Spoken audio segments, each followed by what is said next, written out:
All right, class. So we're starting a new chapter, our first chapter of the year. You've done your vocabulary test.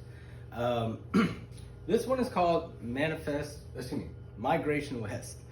And it is the story of how America expanded out to the West and conquered the territory from the Indians and from the Mexicans, okay? So every chapter, you're gonna have vocabulary words.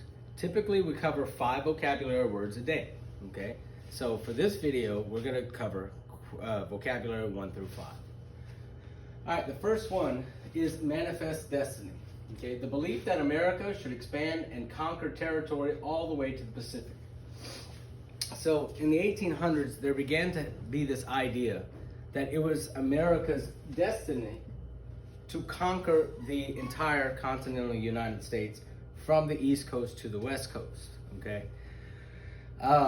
And since it's God's will, according to that belief, they could do all kinds of things that are horrible, like kill, tens of millions of Indians in the name of God and in the name of America.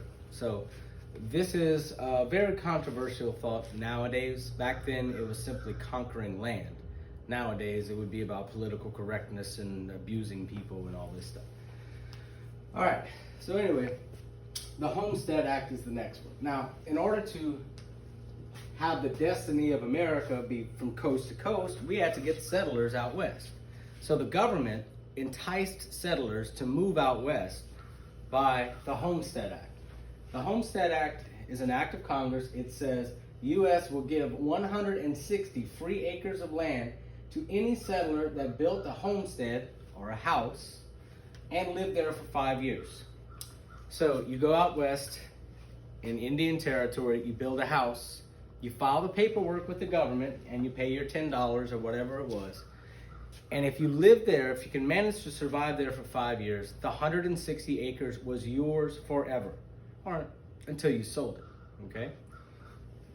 So a lot of people took advantage of this, and a lot of people went out west. Now, to be honest, only about 1/8 of these people actually lived there for 5 years.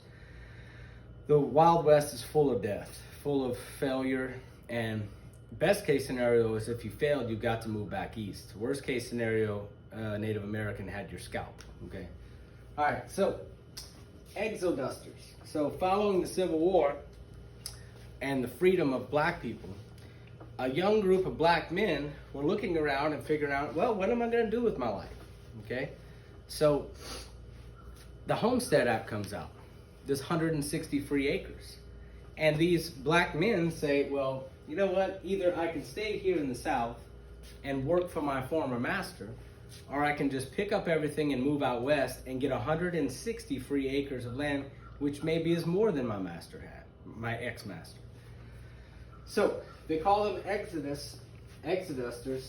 This is named after the book of the Bible, okay?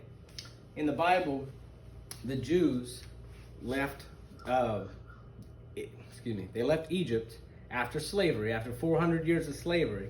They leave Egypt.